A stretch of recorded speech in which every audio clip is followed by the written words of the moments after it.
Hello दोस्तों, आप सभी का स्वागत है। और आज का हमारा टॉपिक है ITEP। जी हाँ, अगर आप भी चाहते हैं कि भारत में सरकारी शिक्षक बने तो वीडियो को अंत तक देखिएगा। मैं आप सबको संपूर्ण जानकारी एक वीडियो में देने जा रहा हूं। ITEP का मतलब क्या होता है? Integrated teacher education programme. अब ये इंटीग्रेटेड टीचर एजुकेशन प्रोग्राम क्या है? पहले क्या होता था? अभी तक कुछ लोग 12th पास होने के बाद साइंस लेते थे, कोई मैथ लेते थे, कोई ग्रेजुएशन करते थे। ये सब करके उसके बाद वो अगर टीचर बनना चाहते थे तो वो बीएड या डीएलएड करते थे और उसके बाद सीटेट का एग्जाम देने के बाद वो टीचर बनते थे। लेकिन अब ऐसा नहीं है। जिसको टीचर बनना है उसको पहले ही डिसाइड कर लेना है कि उसको टीचर बनना है। इसीलिए इंटीग्रेटेड कोर्स चलाया गया है। ये क्या है इंटीग्रेटेड कोर्स? अब अलग से बीएड और डीएलएड नहीं होगा, 4 साल का कोर्स होगा। आइए हम समझते हैं। एनसीटीई अभी जो है बिहार में जो शिक्षक बहाली प्रक्रिया चल रही है, इसमें आप लोगों ने खूब नाम सुना होगा। एनसीटीई यह है क्या? National council of teacher education.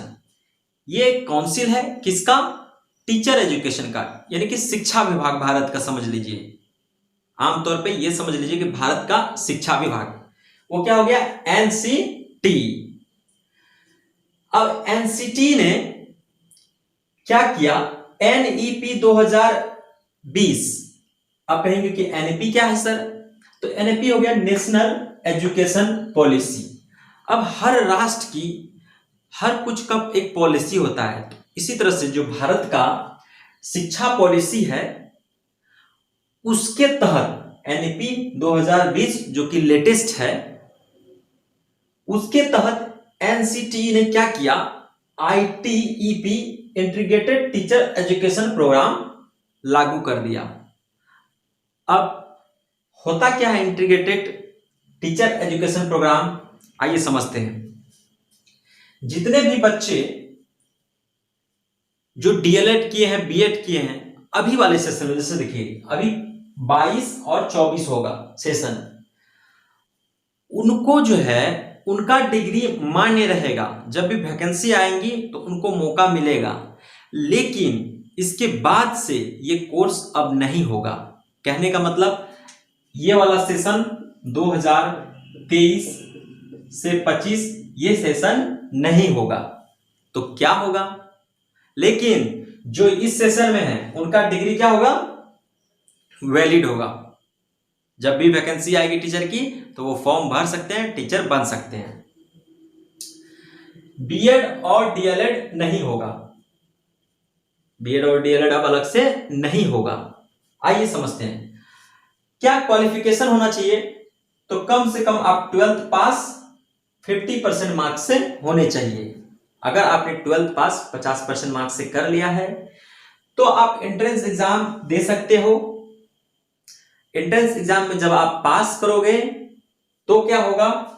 आपको 4 साल का पढ़ाई करना होगा और इस 4 साल में आपको 8 सेमेस्टर पढ़ाई करने होंगे।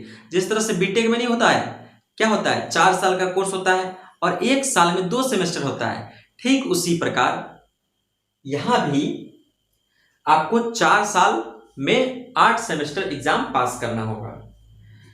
ये देखिए 4 साल से 6 साल तक पास करने का आपको मौका मिलेगा। या तो आप फाइनल ईयर में जाते जाते, अगर मान लीजिए कि फर्स्ट ईयर में बैक लग गया है, सेकेंड ईयर में बैक लग गया है, तो उसको आप क्लियर कर सकते हैं 4 साल तक।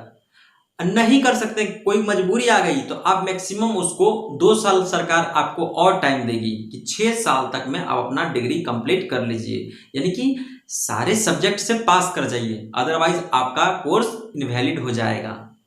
ठीक है, स्पष्ट बता देते हैं। फीस क्या रहेगा? फीस देखिए एनसीटीई तय करेगा। ये पूरे भारत में हो रहा है और ये एनसीटी पूरे भारत में लागू होती है इसका रूल। तो यही फीस तय करेगा। जो एक स्टेट का होगा हर स्टेट का वही होगा। कोई चेंज नहीं होगा कि बिहार का कुछ है बंगाल का कुछ है, उड़ीसा का कुछ है, ऐसा नहीं होगा। अब देखिए फिर क्या होगा। अब एक मोस्ट इंपॉर्टेंट सवाल, मान लीजिए जो ग्रेजुएशन कर लिए हैं अभी, अब वो तो इंटीग्रेटेड कोर्स नहीं करेंगे, तो क्या वो बीएड कर सकते हैं? जी हाँ, वो जिनका ग्रेजुएशन हो गया है वो बीएड कर सकते हैं, और वो अगर फॉर्म आएगा 9, 10th, 11th, 12th का, तो टीचर भी बन सकते हैं उस बेसिस पे, कोई दिक्कत वाली बात नहीं है। जब आप बीएड कर लेंगे तो आप फिर उसी प्रोसेस से गुजरना पड़ेगा, क्या है, सीटेट, और फिर अगर बिहार में बनना चाहते हैं तो बीपीएससी।